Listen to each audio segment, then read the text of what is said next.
And that's the magic of the internet. Welcome, everyone. Deer Talk Now is on the air. Chad Schearer. Chad, we've been friends for such a long time. Thank you for joining me today for this special episode of the podcast. Absolutely. I'm glad to be here. And like you said, we've known each other a long time, hunted several places together, all the way from Montana to Saskatchewan, Hawaii. That we're going to talk about that one because that is my all-time favorite hunt. People say the best hunt you've ever been on. We're going to save that for you. We're going to tell you about that hunt here in a little bit. Chad is in central Montana. I've known Chad for probably, it's getting close to 25 years, I believe. Yep. And if you don't know Chad, well, you don't watch much TV. He's got his own TV show. It's called Shoot Straight with the Schearer family. It's his wife, Marcia, his sons, Walker and White, and I know that they're bringing their significant others on there now. Yep. Chad is the Director of Media Relations for CVA Firearms and also Bergara Firearms. So he's been within the industry for a long time. Also, we're going to get into this as well, but before I get into that, let's do that first. Chad, you told me this story before, and I think the listeners would really enjoy this. Correct me if I'm wrong. You were in high school, and you went to your guidance counselor, and he said, "What do you want to do?" And you said, "I want to be the biggest outfitter in central Montana." Is that right? Well, kind of. That was a little bit later. When I was in high school, I was writing a paper, and it had to do with fun jobs to have. And I thought, well, being a guide would be a fun job to have as much as I love to hunt and fish. And so I wrote some guide schools to get information on writing this paper. And I wrote one of the guide schools was Lakeview Guest Ranch down in southwest Montana, Keith Rush. I wrote it, got the information, sent it back, did the paper. That was done. Everything's great. Started going to college, and I'm thinking, not sure what direction. Started taking business law, was loving that, maybe be an attorney. And Keith called me up while I was in college and said, "Hey, when you coming down?" And it caught me off guard. I'm like, who is this guy? What was this about? And he goes, "Well, you sent a letter." And I'm like, that was like 4 or 5 years ago. And he said, "Well, are you interested?" And I said, "Well, I'm in college right now. I'm like my senior year at college." I said, "But it sounds fun." So he said, "Well, come on down." It was summer. I was working at UPS. I went down and talked to him. I'd been elk calling a lot. I'd won some local competitions and even was thinking about competing in the world. And I went down there, and he and I just hit it off. And he said, "I'll tell you what." He said, "If you come down here, and I'll teach you how to pack horses." I said, "I know how to hunt, know how to do all that. I just need to learn how to pack mules." He said, "I'll teach you how to do that, and if you'll trade and guide for me for 2 weeks for free." And I said, "Well, that seems fair." So I went down and I did it and spent the summer down there. Hunting season rolled around, took a little time off of college, worked ahead, and he said, "All right, we got some people coming in. I want you to guide." The first people that I ever guided, Dan, it was a TV show. Really? It was great. Midwest Outdoors. Oh, I remember that. Yeah. Yeah.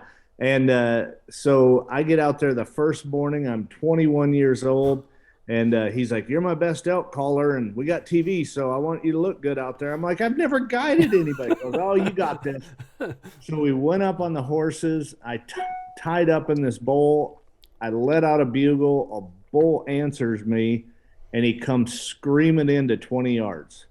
On camera, guy draws his bow back and got bull fever and wasn't able to release the shot. And I was like, "Oh, my word." And for 58 seconds, this bull stood broadside. Oh, my God. And they took off. And I'm like, "What happened?" He's like, I just couldn't shoot. And that was my first experience guiding. I was hooked after that.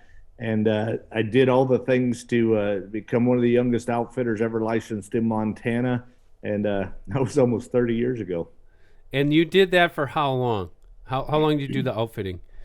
Well, I still have my outfitter license in Montana. Mm-hmm. That was in 1991. Then you had to have back then you had to have 3 years of guide experience and 100 days of guiding, and I worked all that out. And so today we still outfit. My boys still guide with me, but we pretty much just take care of the CBA and Bergara folks. Yep. They bring buyers in, or we bring riders out. So we're not outfitting the general public, but I still do that. Still doing it. The boys, they guide the fishing and prairie dog hunters and different things when guys come in, and also the BPI clients. So now the boys have their guide licenses. You want to see some good hunters, you watch these boys. I mean, you raise those guys from pups, and they are amazing. Walker and They Wyatt are good. really know what they're doing. So we're going to go into that story quick. Chad invites me on a axis deer hunt in Hawaii. Now, this is wild, free-ranging axis deer. Yep. If you can do it, I highly recommend it. It is the best hunt I've ever been on. But the thing I remember about that hunt was it was you and me and Walker, and the guide was Pat Fisher. Yep. And we've got back in there, and you had been through this rodeo before, but we get all the way back in there. I'm going to keep this short for the listeners, but these guys put me on a beautiful buck, several of them, and I shoot this deer. So at that point, I wasn't running or anything. I wasn't in great shape, but Walker was probably, I don't know, he was pretty young. And these guys all have their backpacks filled with meat and the antlers. I've got a little bit in mine. And we get up. This is as wild as you can possibly imagine. And we get up on the hill, and I said, well, the road's right there. And you all just three started laughing at me. And you said, yeah, that's going to be like 3 hours before we get out of here. And that's the one thing I remember. It was quite the adventure. But now you've hunted. That was on Molokai. That was Molokai, the least populated human island, right? Yeah, so they say there's 50,000 axis deer on that island. Wow. It's very non-touristy. Pat Fisher of Hawaii Safaris does a good job. We were just back over in Maui hunting with him this spring, and good friend. And that's right. You got a beautiful axis deer, but it was a pack out of there. And Walker was running camera for us. That's right. And he loaded up his pack too. I think he was probably 14 or 15 when we did that. And that was fun. Now he's married. Oh, he's married now. My goodness, how time flies. Now, I've hunted with Chad a few other times. The other one we were talking about before we came on air here was showing because Chad does everything. Waterfowl, you name it, fish, whatever. And I'm mostly a deer geek, a long ago small game hunter. So him and the boys take me pheasant hunting by his place, and I shoot this pheasant. I'm going to let Chad take us from there because I had no clue. I had no clue what I had just done. So you took a nice whitetail, and so we decided, hey, we've still got some time here. And so we went down, and Walker runs bird dogs, and we're going down in this draw. We flushed this rooster, and I saw it when it took off. Dan made a good shot, and the tail on it was incredible. I mean, it was incredible. And they have a lot of back in South Dakota. They'll have the longest tail on rooster competition, and a lot of times that'll be a 35, 36 bars. You count the bars on it. We get up there, and this rooster tail. I mean, this was an old bird, and I was so impressed with it. And Dan was like, "That's really nice." And so I had to get it mounted for Dan. I'm like, "We are mounting this." Well, I didn't tell him. I wasn't expecting this. I was not expecting this. We went a rooster of that magnitude. That's like shooting a gobbler with a 13-inch beard. I mean, so we had it mounted and shipped to Dan just because of friendship and all he's done for us. So my first turkey was the same way. That was down in Alabama on an industry hunt with Jerry Peterson. I shoot this turkey, and it was Brian Ross was the guide at White Oak Plantation. It had 5 beards. And that's amazing. And he goes, "What do you want to do with this?" I was 27 years old. And he goes, I'm like, "I don't know, breast it out. Give me the beard." Jerry Peterson puts his arm around me. Now this is like Chad. Puts his arm around me. He said, son, you are never going to kill a turkey like that again. So I got that Hmm. mounted too. So for you guys who are watching this, we're gonna show you that pheasant. But that was a cool sidebar. That's not what we're here to talk about, though. Chet, we want to talk about. I'm going to bring in some of the expertise questions that you have. Muzzleloading, I think, is probably at the top of the list for most people that know you. And so tell us first, how did you get into that niche of muzzleloading? Because I know you've done it for so long, and that you've kind of got it dialed in now with especially some of these new guns that are coming out, the new loads. You work those up, and you're shooting all the time out there on your place, which is beautiful in central Montana. It was one of those unique things. For me, my passion, I love deer hunting. First big game animal I ever took was a deer. And being in Montana growing up, I had no idea really what where I was growing up at and the animals I got to pursue. And I started out hunting mule deer, and that's always been a passion for me. In fact, I'm chairman of the board for the Mule Deer Foundation now, and we try to do a lot with conservation, and that's been a big deal. But hunting elk was one of my really big passions, and I got fired up with that. And in 1997, I won the World Elk Calling Championships. And in fact, Marsh and I will be judging those in Park City next week. Awesome. So that's going to be fun. But one of the things that was fun for me is traveling and talk about elk hunting. And I could still remember it. I was in Springfield, Missouri, Bass Pro Shops doing a fall classic. And a guy by the name of Dudley McGarity, who at the time was the national sales manager for CVA, loved to elk hunt. And I had just done an elk seminar, and he came up to me and we started talking. And he said, "Hey, do you hunt with a muzzleloader?" And I said, "Well, Montana doesn't have a muzzleloader season at the time, but I said, yeah, I'd try it." I said, "I shot my great great grandpa's. My great great grandpa was a professional hunter in Michigan in the 1800s." Wow. Yeah, that's right. And I have his muzzleloader today that he used, and he was known as one of the better bear hunters in Michigan in the 1800s, according to history books. And in fact, here at the lodge, I've got one of his mounts, a big whitetail he shot in 1874. But one of the things that intrigued me is that he's like, "Well, have you thought about it?" I'm like, "Yeah, I'll try it." So he sent me a CVA muzzleloader, and back at the time they were the bolt action muzzleloaders, and they're the newer inlines back in the late 90s. And so I went out and took a mule deer with it, and I was like, "Man, this is fun!" The one shot challenge, and then Dudley actually started bow hunting with me. He'd come up to Montana. He was a traditional bow hunter and shot a longbow, and we developed this friendship. And after a couple of years of him hunting with me, he said, "Hey, we need a co-host for a TV show called Black Powder Guns and Hunting." Yep. And my boys were really young, and I was guiding. It was on the Outdoor Channel at the time, and I said, "Well, what do I got to do?" He said, "Well, can you do 6 hunts a year?" And I said, "Ooh, that's pushing it, but I'll try."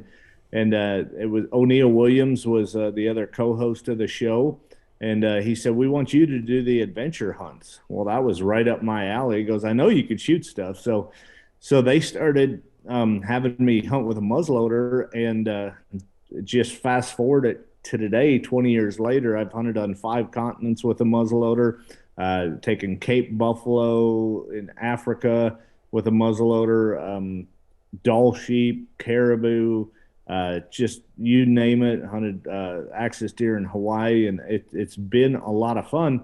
And I've also got to be a part of the development and the evolution of muzzleloading over the years, and the differences with the inlines and the progression of it. And it's just amazing to see how far muzzleloading has come in the last several years. That's brings me to my next question. We hear it a lot. Well, I hear it a lot here at Deer and Deer Hunting, and I know what your answer is going to be. But let's talk about it. Has muzzleloading gone too far? Is it too? People say, "Oh, it's too easy now. You can shoot 300 or 400 yards if you know what you're doing." How do you respond to that? You know, here is the thing. You want to I respect the animal. And my thing is I want to give them uh I want to be the most effective hunter I can be and the most ethical hunter I can be. And yeah, a lot of these new muzzleloaders if you spend the time, you can shoot 300 400 yards. The same thing with a bow. Yep. You take a bow out, you can shoot 90 or 100 yards at paper or a balloon consistently. Yep. I mean, you know you can do that, but does that mean you take that shot? And so much of it is what your ethical shot is. I mean, there's a lot of folks right now that can take a long range rifle. And I mean, I'll shoot steel up. We've got a Bergar long range shooting school here in Montana, and we'll shoot steel at 1,400 yards. But there's no way I would take that shot at an animal. But when I practice at 1,000 yards, that makes me a way better shot at 200 and 300 yards. So to answer your question, has it went too far? You know, it's a tool, and you want to make the most effective shot you can with that gun. And some states regulate it where, like Colorado, you got to use open sights, loose powder. You can still use a power belt, and that having that open sight does limit the distance you can shoot. Other states like New Mexico and Arizona right now, you can have a inline, you can have a scope on it, and so it's opportunistic. It's what it allows by each state. And for example, in Wisconsin, a lot of your shots are up close. Mm-hmm. And yeah, your gun can shoot that far, but you would never have that opportunity unless you're on a special food plot or a field or something where you can do that. So the biggest thing is you need to limit yourself on what you're comfortable with, and you need to practice. I do seminars all over the country all winter. I did several on muzzleloading this year up in Harrisburg, Pennsylvania, Great American Outdoor Sports Show up there. And one was on muzzleloading and talking about that. And just because you can do that shot or you have that opportunity, you still have to limit what your capabilities are. And yeah, you can do 400-yard shots with these new CVA Paramount muzzleloaders, but you have to practice, and you have to also know how to read wind, and you have to have all the variables there to be successful. I couldn't have put that any better, and I didn't want to chum the waters, but I was hoping that you would provide those insights, and you did. A good parallel, or several parallels, I would say. Number one is the bow hunting parallel that you brought up. I can take my Matthews. I could hit a target at 100 yards. Mm-hmm. I'm not shooting at. I don't think I can count on half of one hand how many shots I've taken past 40. Yeah. And I'm just not that guy. And same thing with a crossbow. I hunt a lot with a crossbow now. I hunt both. I do everything. Some of these crossbows, my 10-point, I can shoot that thing 100 yards. There's no way I would shoot at a deer. Never. And like you said, it's about respecting the animal. And I think that's the thing that you have done especially well with your TV show and others. Chad shows on Pursuit Channel in case you get, and if you don't get it, the Pursuit app, you just download, you can watch all the shows there, but same thing with ours. But you've promoted that so much, and I think we, as a hunting community, even though we think that we've probably said it till we're blue in the face, that's something that we still need to do. And it's not to justify,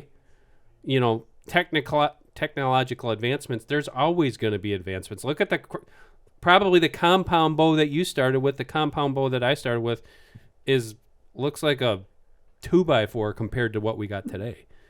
Yeah, I still remember at 16 years old saving up my money. It was an old Hoyt Ram Hunter 2 was the name. I still have the bow. I can't let it go. But you shoot that now, and compared to the old or the newer bows, and I was shooting the old Easton XX78 arrows, and it's different, but it's no different. Let's look at vehicles. I mean, I've got a big truck with a diesel engine, and yeah, it'll go 100 miles an hour down a gravel road, but I'm not going to drive it that fast down there. So you really have to know what your limitations are out of respect to the animal. And none of us want to wound an animal. None of us want that situation. We want a clean, effective kill. And yeah, the guns will do it. You just have to know what you're capable of. What your capability is. I wanted to add one more question on that topic. Was I see this a lot.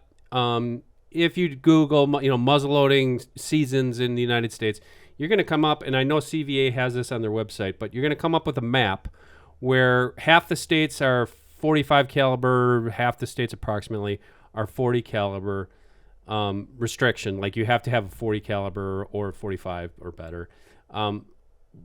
Is that splitting hairs, especially with what we have today? I mean, is there really a difference? And if there is a difference, what is it? Yeah, it is splitting hairs a little bit. And I will just tell you, so I want to get in trouble here, but so much of game management is not regulated by biology, it's regulated by politics. And there are so many things when you look at caliber restrictions. For example, in Montana, we have a very small caliber restriction during the rifle season and centerfire, and you can use smaller calibers out there, where during muzzleloader there's restrictions on it, and so many states do this. I know some states have changed. It's no different than the 410 debate with turkeys. Yep. There's a lot of states now that are allowing you to shoot 410s, because I would tell you, with today's ammo, Yep. that is, you get some of that TSS ammo. It's unbelievable. It is. And I've shot several turkeys in the last 2 years with a 410. Yep. The CVA came out with the Scout. It's amazing. And I've shot these birds at 45 yards with a 410 and just rolled them. Just dead on arrival. And I've spent that time at the range and shooting it. And with today's bullets, for example, Power Belt has the ELR bullet, and that's actual bullet diameter. So when we're talking about muzzleloading, I don't want to get too deep in the weeds. If you're using a saboted bullet, say you have a 40, or I'm sorry, let's go this. Say you have a 50 caliber saboted bullet. The bullet that's actually in that sabot is a 45 or a 44 caliber bullet. So if you're shooting a 40, or if you're shooting a 50 caliber saboted bullet, you're using a 45 caliber muzzleloader essentially with your bullet diameter. With Power Belt, they're actually using actual bullet diameter. So if you're shooting a 40 caliber muzzleloader, that's a 40 caliber bullet. And when you start talking in that 280 grain bullet, that's got plenty of knockdown power, and the velocities are incredible. When you're shooting a 40 caliber muzzleloader, you'd be with a load from Blackhorn 209. You're going to be getting up there 27, almost 2,800 feet per second with that. And so it's a flat shooting gun. When you compare it to a 45 caliber, it is a little bit faster. There are a few benefits on it, but a 45 caliber is still plenty of knockdown power. However, in states like Colorado, you cannot use 45 caliber for elk. You have to use 50 caliber, and it can't be a saboted bullet. You can use Power Belt. So it gets a little confusing when you look at the regs, but I will tell you, it comes down to the bullets. And you and I know with bullets, incredible bullets today. And no matter what manufacturer you're looking at, whether it's a Nosler AccuBond or a Hornady ELDX or whatever, those bullets, even some of the great Federal bullets, whatever bullet you're choosing, they've made so many strides that a smaller caliber gun, you can get away. The biggest thing I tell people is wind. You have to understand your wind, and when you go with lighter bullets, that's going to affect it even in greater. So bringing it all back together, yeah, it's a lot of it is just politics, and the state fish and game agencies do a great job, but unfortunately a lot of this takes time, and then you get people that are fighting it want to be completely traditionalist all the way. And my thing is, I love a traditional muzzleloader. I love a flintlock. I love the cap lock. To me, whatever those seasons are, I want to carry what I can to extend my season. For example, up in Pennsylvania, during the doe season, you can use an inline, but during the buck seasons, you've got to have your traditional muzzleloaders up there. But now during the bear inline season, you can use, or the bear muzzleloader season in October in Pennsylvania, you can use an inline muzzleloader, and they take some huge bears up there because of the bear numbers. They've opened that up. So it's just one of those things you got to really pay attention to what the regulations are, and hopefully more states will pay attention to how this equipment has progressed. That's great insight. And one thing I'd like to add there is, and we might disagree on this actually, but I'm going to just tell you my view on it. My view on it is, and I don't know how it would happen because I know you're a little bit more easygoing on it. You say, it does take time and it is politics. In my view, I don't see why Wisconsin has a different regulation than Montana. Muzzleloading's muzzleloading. If I should be able to use this muzzleloader equipment here, why shouldn't I be able to use it there? And why are you splitting hairs on, oh, you can use it for buck season or doe season, but you can't use it for buck season. You got to do this. To me, that just makes things so confusing, especially for the average guy and gal who wants to go hunting.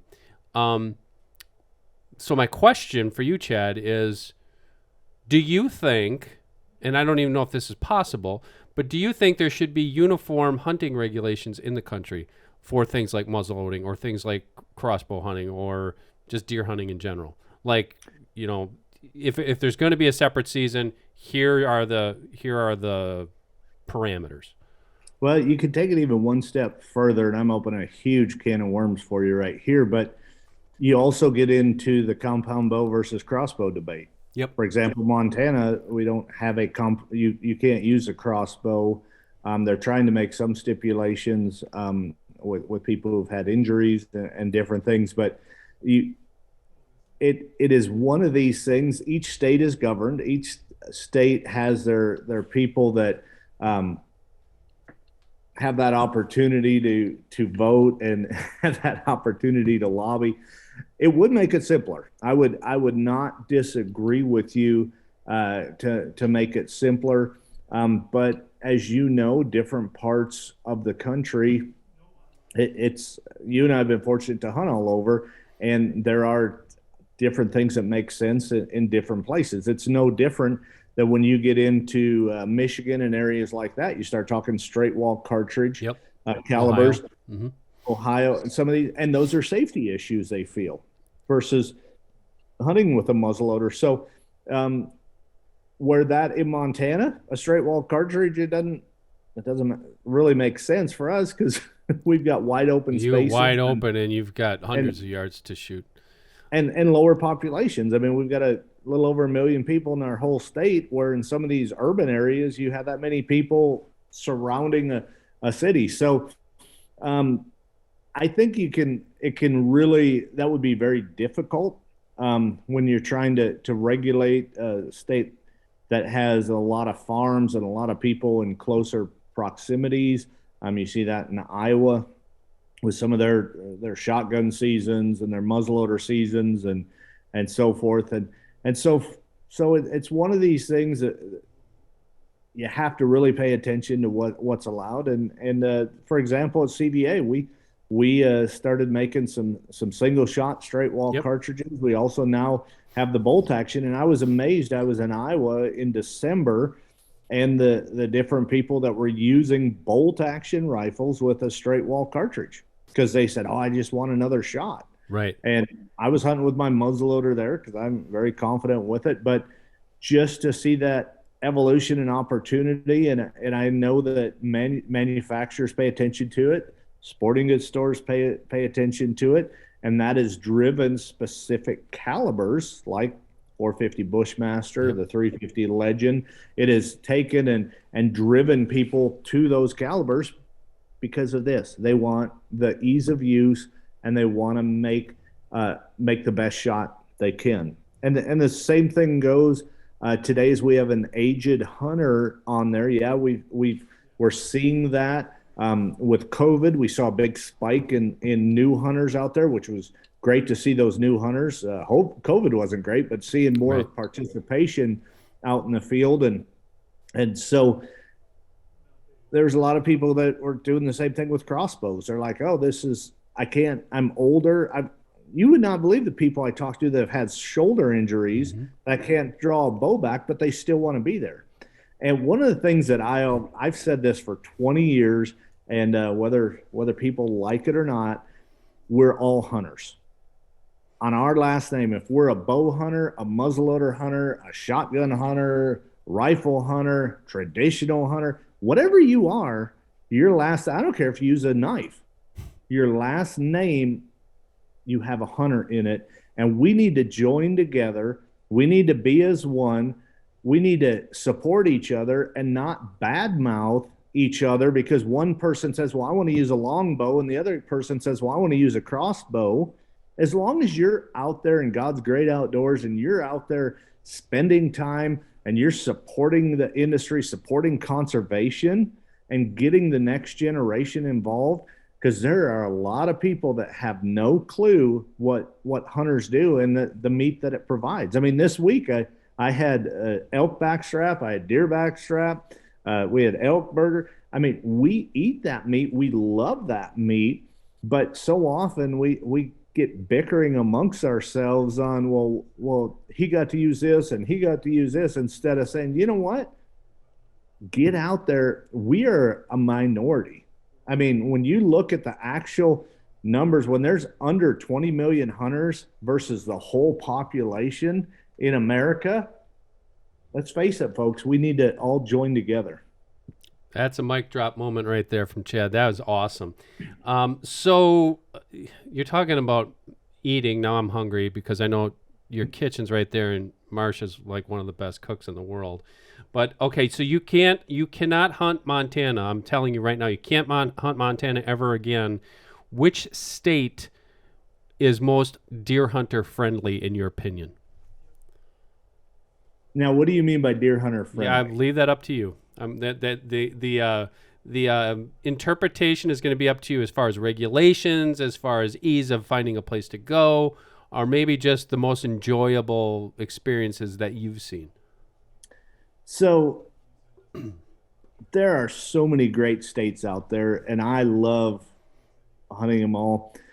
I will tell you, I live 120 miles from Canada. So do provinces count? Because it will count, yes. I will tell you, up in Saskatchewan and Alberta, they're close to me. I love not so much the ease of it, but you never know what's going to step out. That's a good point. And to me, you have that chance of taking a 180 plus deer up there. Are you going to do it every time? Absolutely not. But you never know what's going to step out. And I'll just tell you, I love hunting big deer. I love the meat off it. But there's a lot of places. Hey, if I want to go shoot does, we'll go down to Texas and do some management hunts. And I love, I'm going to have to retract that a little bit. Texas, I think, because I started my boys down there. The reason I love Texas is they're very youth friendly. Yes. The non-resident youth licenses are very, very affordable. They make it easy for a sportsman. And there's a lot of great deer down there. And I love Texas for that point. But if it's me looking for a big deer, and I couldn't hunt Montana because my backyard's my favorite place to hunt. I'm going to either go up into Canada. I want three answers. I'm going to say Texas for kids, Kansas for big whitetails in the U.S., and because I like the open country. I mean, yeah, Iowa, Illinois. We can argue best places to go. I like Kansas because I like to do the spot and stalk, and I like that aspect of it. But then I'm going to have to say Saskatchewan. I just love going to Saskatchewan. I've been there with Chad. I didn't kill a deer, but everything he's saying is spot on. You never know. It's a different experience. It's boreal forest, long days, dark to dark. Cold. And it's colder than a mother-in-law's kiss. And they want it to be that cold. They want it to be that cold so the deer move. But I would also agree, Texas gets a bad rap. I love Texas for everything that you say. Yes, you obviously have to have some kind of connection. Yep. There's not public land like I can step out here But if you look hard enough, there's very affordable places to go. I would recommend northern Texas. I've hunted up by Abilene. You know, if you had to hire an outfitter, it's not that bad. It's actually less than a lot of those other places that you say. But Texas, what they get right are those regulations. Yep. Not super complicated, target-rich environment. You want to introduce somebody to hunting? My goodness. Don't knock Texas until you've tried it.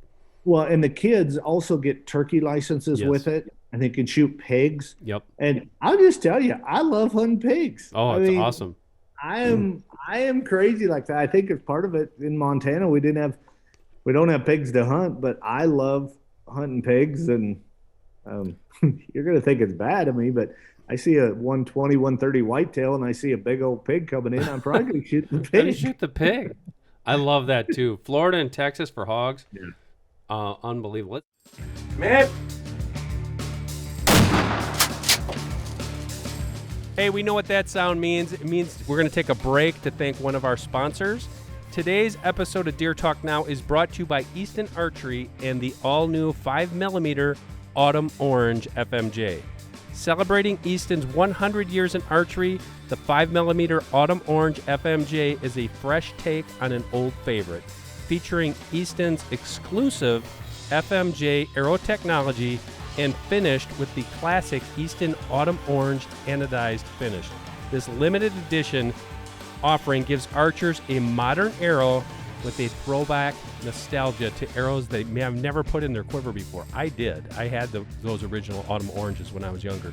These are available in 4 popular sizes, 250s, 300s, 340s, and 400 spines, and it also includes hit inserts and 5mm X-Nox installed. Very, very, very cool.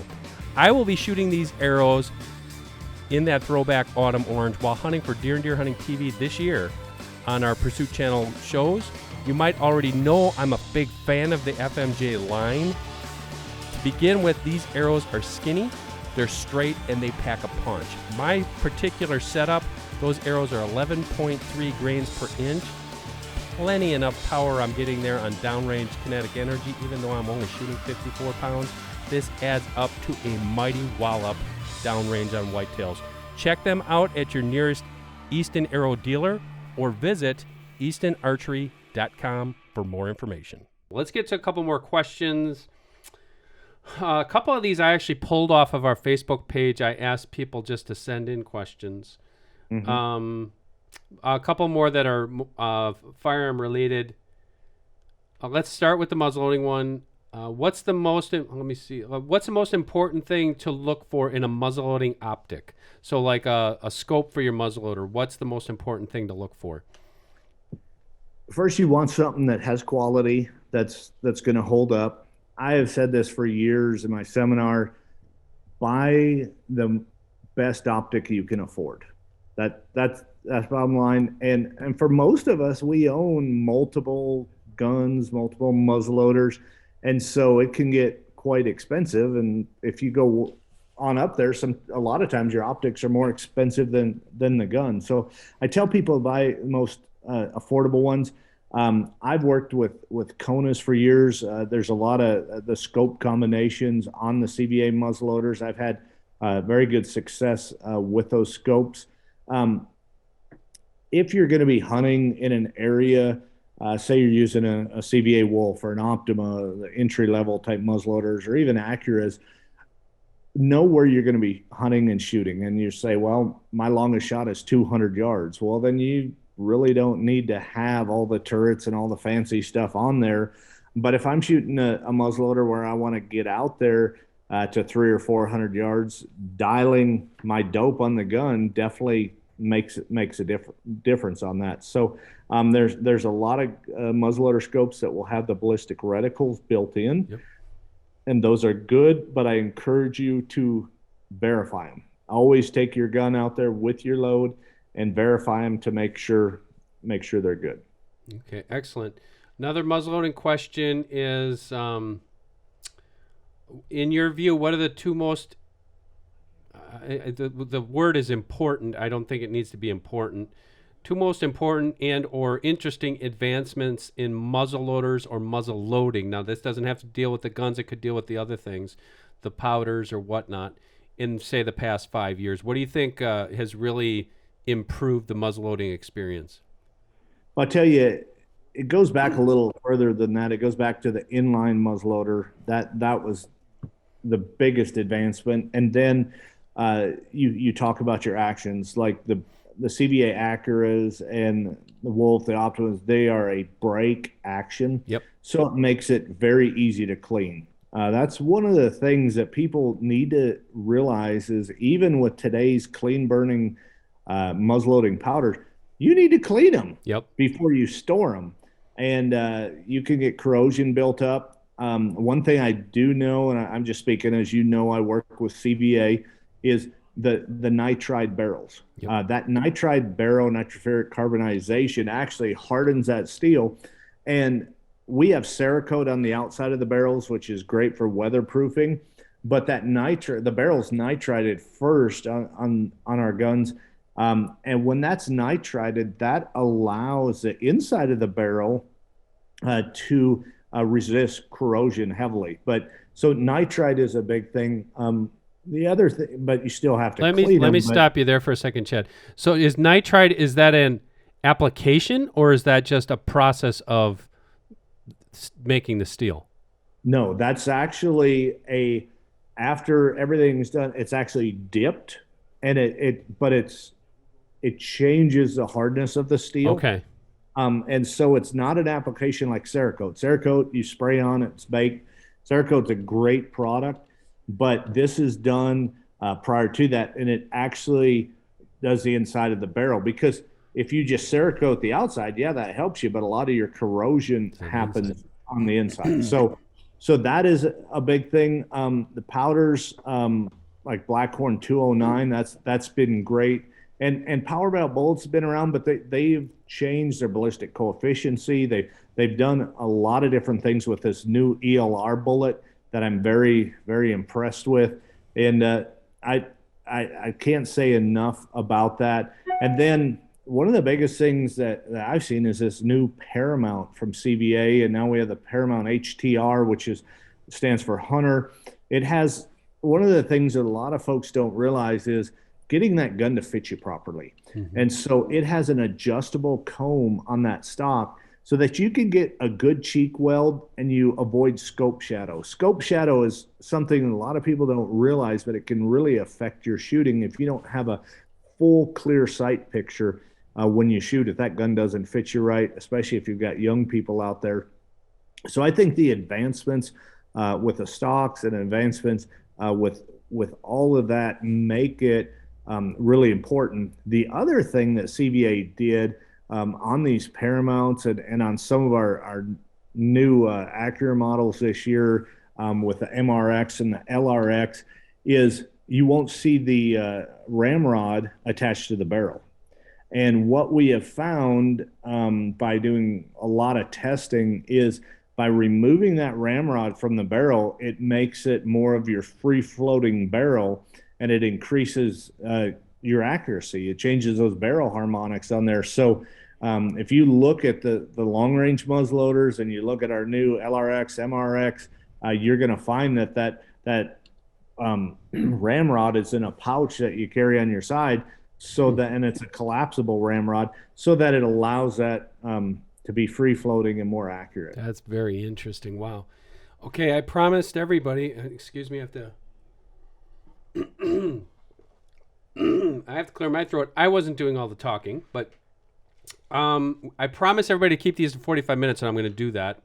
Thank you, Chad. If you guys listen to just that last segment or these other segments, you know Chad knows what he's talking about. When it comes to building up a recipe, I call it, for muzzleloading, just go to our website, go to their website, go to the Shoot Straight website, and just do a simple Google search, because I know a lot of the deer and deer hunting listeners, what type of powder should I shoot? What type of bullet should I shoot?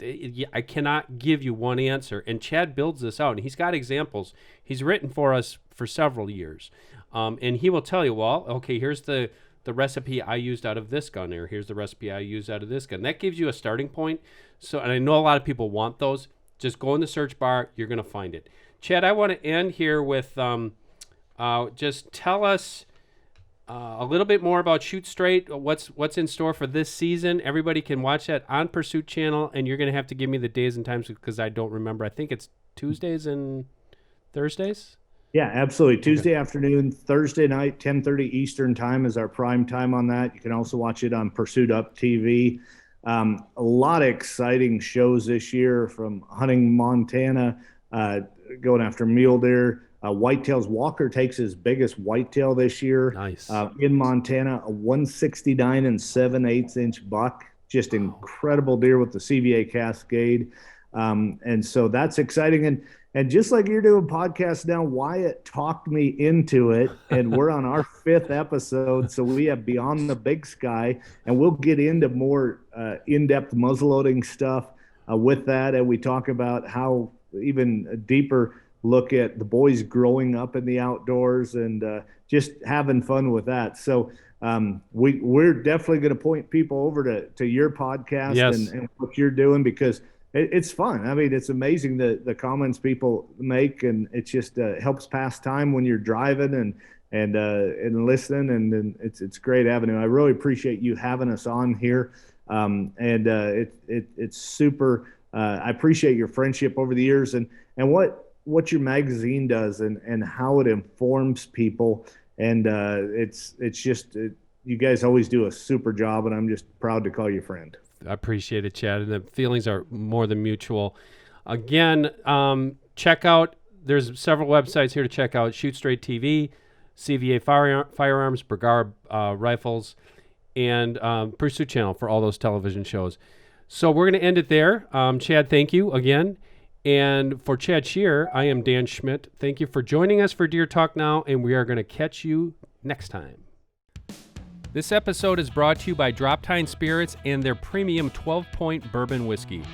The story of Drop Tine's finest bourbon starts with being double barrel aged. What this means is they first aged the bourbon in new charred oak barrels in America's heartland, then sent it to California to be finished in the salt air of the Pacific in the finest brandy barrels. Finishing their bourbon in brandy barrels was the choice of many trials to find flavors as unique as the Drop Tine deer. They wanted a bourbon that is not only warm to the palate, but it would sip smoothly and leave notes of fruit behind. They found the perfect brandy barrels in the Russian River Valley near Sonoma, California, and what they created is a bourbon whiskey that exhibits a sweet, floral, almost honey-like aroma, balanced by caramel, toasted wood, brown sugar, and toffee. 12-point bourbon is only available online. To get a taste for yourself after the hunt, visit droptine.com. Deer Talk Now is also brought to you by HuntStand and the new HuntStand Pro app. Let me tell you, I've been using the HuntStand app for a couple seasons now, and I can honestly say it has changed the way I hunt. There's no more guessing on wind direction, property lines, and stand locations. The app takes my hunting to precise new levels that help me be more successful. The new HuntStand Pro app unlocks unlimited property data on a nationwide basis, including detailed property boundaries throughout the United States and most of Canada, including property owners' names in the United States with detailed ownership information. You can also access detailed public land maps and search for properties on a county, state, or province level. There are so many features that also help you dial in on the best spots based on weather conditions. For more information, visit the App Store or log on to huntstand.com.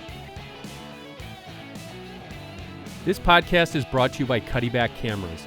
I'm going to tell you guys, I've known Mark Cuddyback personally for over 20 years, and I've been using those cameras for over 18 years on Deer and Deer Hunting TV. The recent technology in the past few years has absolutely blown me away, and for those of you who don't have great cell coverage where you hunt, Cuddyback's ability to daisy chain from one camera to another camera with new CuddyLink technology is an absolute lifesaver. With the ability to connect 24 cameras, I place one home-based camera at the edge of my property, swap that card out just once a month, and I get a look at all the activity on my entire property. My deer stay unpressured and the conditions are prime for opening day of bow season. For those of you who have the luxury of cell service, check out their new Cuddyback Tracks technology. This is game-changing. For more information, go to cuddyback.com. Deer Talk is also brought to you by Traditions Firearms, a family-owned business and inventor of the new Nitro Fire muzzleloader. When owner and president Tom Hall and his daughter Allison first showed me the Nitro Fire system, I was immediately impressed that it is not only more convenient than conventional muzzleloaders, but it is safer. The ability to quickly remove the powder charge is a big deal, such as when crossing a fence, climbing into or out of a tree stand, transporting your rifle in a truck or an ATV, or when hiking rough hills, wading creeks, or plunging through swamps. I've used the Nitro Fire on numerous deer and deer hunting TV hunts over the past 2 years, and I find it safe, accurate, and very dependable. The gun is available in numerous configurations. To learn more, visit traditionsfirearms.com. The Deer Talk Now podcast is also brought to you by Apex Outdoor Rewards. Hit record and win rewards. Enter the Apex Whitetail Challenge in your state for your opportunity to win big cash. Enter today and get a 4K camera absolutely free. That's a $300 value absolutely free. There are some serious rewards here, guys, so be sure to enter in your state. Who would have thought your next buck could be putting money in your pocket? Reserve your spot today at apexoutdoorrewards.com. The Deer Talk Now podcast is also brought to you by Full Range Mounting Systems. These mounting systems are a great way to manage all of your mounts in a stylish and organized manner. We are using their pedestal mount here on the podcast set for 2 shoulder mounts, and it looks just awesome. Be sure to check out all their mounting solutions at fullrangesystems.com. And finally, Deer Talk Now is brought to you by 10-Point Crossbow Technologies. Hey, if you've watched me on Deer and Deer Hunting TV, you know that I'm an equal opportunity bow hunter, and for most of the past decade, that has also included crossbows. In fact, I shot my first crossbow deer with a 10-point over 12 years ago, and to say that I've been impressed with their technology is an understatement. This year, I'm shooting the new Nitro 505, the fastest crossbow in the world. It is light, compact, and includes the revolutionary AccuSlide cocking and decocking technology. Whether I'm in a tree stand, ground blind, or spot and stalk hunting, I know the Nitro 505 is up to any challenge. Check one out at a dealer near you or log on to 10pointcrossbows.com for more information.